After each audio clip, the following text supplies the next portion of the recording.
नमस्कार, मैं हर्षित तिवारी। अभय न्यूज के 19 फरवरी शनिवार दोपहर के बुलेटिन में आप सभी का स्वागत है। आइए देखते हैं अब तक की खास खबरें।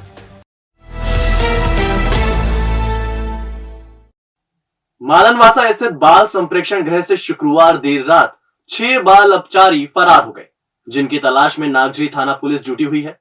बताया जा रहा है 3 को पुलिस ने पकड़ भी लिया है। शेष 3 की तलाश में टीमें जुटी हुई हैं। मालनवासा स्थित बाल संप्रेक्षण गृह से शुक्रवार रात करीब 11 बजे हत्या, जानलेवा हमले जैसे संगीन अपराधों में बंद देवास जिले के 6 बाल अपचारी फरार हो गए। घटना के वक्त 58 वर्षीय गार्ड शैलेंद्र शाक्य और नगर सैनिक दिनेश धानक ड्यूटी पर थे, जिनकी आंख में मिर्ची झोंककर अपचारियों ने उनसे चाबी छीन ली और फिर कमरे में बंद कर दिया। इसके बाद उन्हीं की बाइक लेकर फरार हो गए। घटना के बाद नागझरी थाना पुलिस को सूचना दी गई। पूरा घटनाक्रम सीसीटीवी में कैद हो गया। इसमें अपचारी घटना को अंजाम देते हुए दिखाई दे रहे हैं। सूत्रों से मिली जानकारी के अनुसार पुलिस ने रात भर की मशक्कत के बाद फरार 3 बाल अपचारियों को पकड़ भी लिया है, लेकिन 3 अब भी फरार बताए जा रहे हैं, जिनके घर, गांव और संभावित ठिकानों पर दबिश दी जा रही है। ये बालगृह मालनवासा से सूचना आई है थाने पे कि रात में 10:30-11 बजे करीब 6 लड़के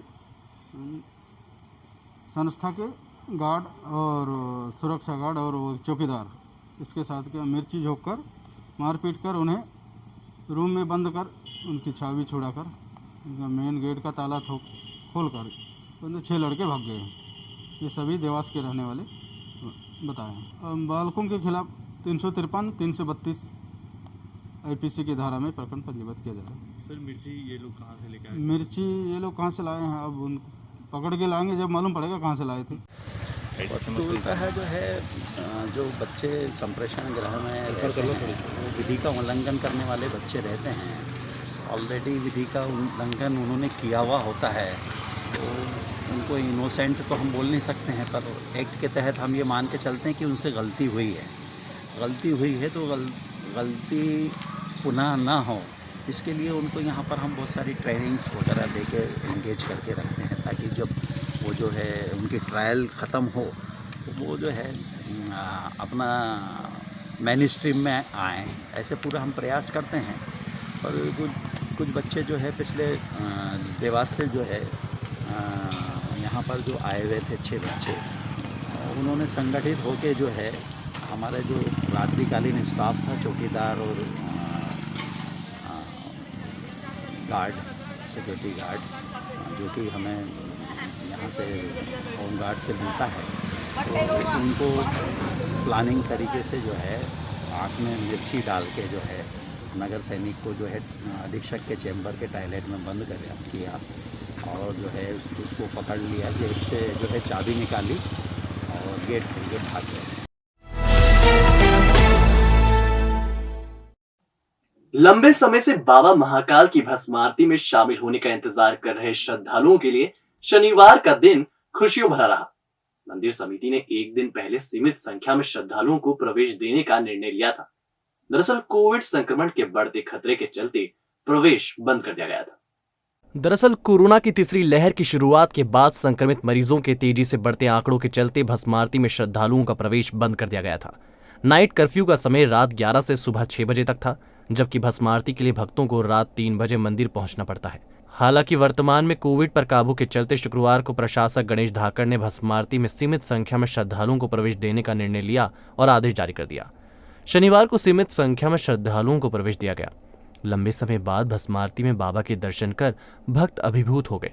सहायक प्रशासक मूलचंद जुनवाल ने बताया, हॉल की कैपेसिटी 1850 है। अभी 1000 भक्तों को अनुमति देने पर विचार किया जा रहा है।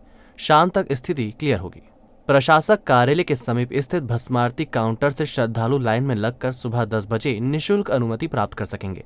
मंदिर के पुजारी पुरोहित के माध्यम से अनुमति के लिए 200 रुपये प्रति व्यक्ति की दान राशि देनी होगी। श्रद्धालुओं को स्वयं मौजूद रहकर मूल आईडी देना होगी। भस्म आरती प्रोटोकॉल के अंतर्गत अतिथियों के लिए पहले की तरह अन्य क्षेत्र में सत्कार कक्ष से अनुमति जारी होगी। मासूम बच्ची द्वारा कुरकुरे खाकर फेंकी गई पन्नी उड़कर पड़ोसी के घर के सामने पहुंची तो वह इतना गुस्सा हो गया कि विवाद करते हुए बच्ची के पिता पर जानलेवा हमला कर दिया। गंभीर रूप से घायल पिता को जिला अस्पताल में भर्ती किया गया है। बड़नगर रोड स्थित ग्राम चिकली में रहने वाले रज्जाक पिता अब्दुल शाह के छोटे भाई की मासूम बेटी ने शनिवार सुबह कुरकुरे खाने के बाद पन्नी घर के बाहर फेंक दी थी, जो हवा से उड़कर पड़ोसी इकबाल के घर के सामने चली गई। इसी बात को लेकर इकबाल ने विवाद शुरू कर दिया। रज्जाक ने उसे समझाने की कोशिश की तो उसने धारदार हथियार से जानलेवा हमला कर दिया। सिर में गंभीर चोट लगने पर लहूलुहान रज्जाक को तुरंत इलाज के लिए परिजन जिला अस्पताल लेकर पहुंचे। इंगोरिया थाना पुलिस को शिकायत की गई। मेडिकल रिपोर्ट के आधार और घायल के बयान दर्ज होने के बाद पुलिस मामले में प्रकरण दर्ज करेगी। आधी रात को गांव का ही युवक एक परिवार के मकान में घुस गया और चोरी की वारदात को अंजाम दे दिया।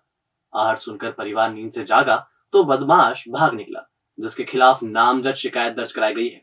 दरअसल राघवी थाना क्षेत्र के ग्राम मुंडली धोतरू में रहने वाले किसान राजेंद्र पिता विक्रम सिंह परिहार के मकान में बीती रात एक बदमाश घुस गया था। उसने लोहे की संदूक का ताला तोड़कर उसमें रखे 10,000 रुपए नगद और चांदी के आभूषण चोरी कर लिए। घर में अन्य सामान की तलाशी ले रहा था। इसी बीच आहट सुनकर घरवाले जाग गए। उन्होंने बदमाश को पकड़ने की कोशिश की, लेकिन वह बच निकला। उसका लोगों ने काफी दूर तक पीछा भी किया, लेकिन वह हाथ नहीं आ सका। इस बीच बदमाश को पहचान लिया गया, जो गांव का रहने वाला शंकर सिंह है। मामले की शिकायत पुलिस को नामजद दर्ज कराई गई। बदमाश शंकर सिंह की तलाश में पुलिस उसके घर पहुंची, लेकिन वह नहीं मिला। बताया जा रहा है कि बदमाश नशे का आदी है। परिजनों से उसके संबंध में जानकारी जुटाई जा रही है। त्रिवेणी संग्रहालय में शनिवार सुबह 2 दिवसीय कार्यशाला का शुभारंभ हुआ। आयोजन पुरातत्व विभाग ने किया। इसमें देश के ख्यात विद्वानों को आमंत्रित किया गया है, जिन्होंने पुरातत्व तकनीक के संबंध में बारीकी से जानकारी दी। डॉक्टर विष्णु श्रीधर वाकणकर की कर्मस्थली उज्जैन रही है, इसलिए इस बार इस धार्मिक नगरी को कार्यशाला के लिए चुना गया।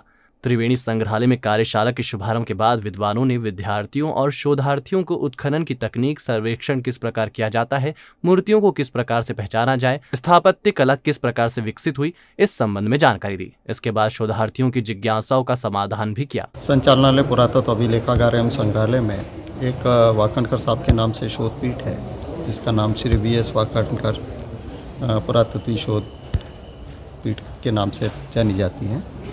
उज्जैन चूँकि वाकणकर साहब की कर्मस्थली रही है, इसलिए इस बार यह निवेदन किया गया था विभाग से कि क्यों न कार्यक्रम उज्जैन में आयोजित कर लिया जाए, क्योंकि यहाँ पुरातत्व की अध्ययनशाला भी है और इतिहास विषय के भी स्टूडेंट यहाँ आ सकते हैं। और अब खबरें दे दनादन। पत्रकार राजेश सिंह भदौरिया के पिता retired head constable Ramesh Pal Singh Bhadauria का शनिवार सुबह निधन हो गया। उनकी अंतिम यात्रा दोपहर करीब 1 बजे उनके निवास 25 आराधना परिसर नानाखेड़ा से निकली, जिसमें गणमान्य नागरिकों ने शामिल होकर श्रद्धांजलि। खाराकुआ केसरिया नाथ महातीर्थ पर मूल नायक ऋषभ देव जी भगवान श्री महावीर स्वामी श्री शंखेश्वर पार्श्वनाथ की वर्षगांठ पर ध्वजारोहण समारोह आयोजित किया गया। इंदौर रोड स्थित महावीर तपोभूमि पर आचार्य प्रज्ञा सागर जी महाराज सत्संग सानिध्य में 50 दिवसीय सिद्ध चक्र महामंडल विधान किया जा रहा है। मंदिर प्रांगण में सुबह नित्य नियम पूजा हुई। इसमें समाजजनों ने भाग लिया। इंदिरा नगर सिंधी समाज उत्थान जन कल्याण समिति की बैठक 20 फरवरी को सुबह 10:30 बजे इंदिरा नगर स्थित सिंधु धाम में होगी। इसमें चेटी चंड पर्व मनाने की रूपरेखा तैयार की जाएगी। तो आपने देखा हमारा बुलेटिन। आपको हमारा बुलेटिन कैसा लगा, इसका फीडबैक कमेंट सेक्शन में जरूर दीजिएगा। फिर मिलेंगे नए बुलेटिन के साथ। नमस्कार।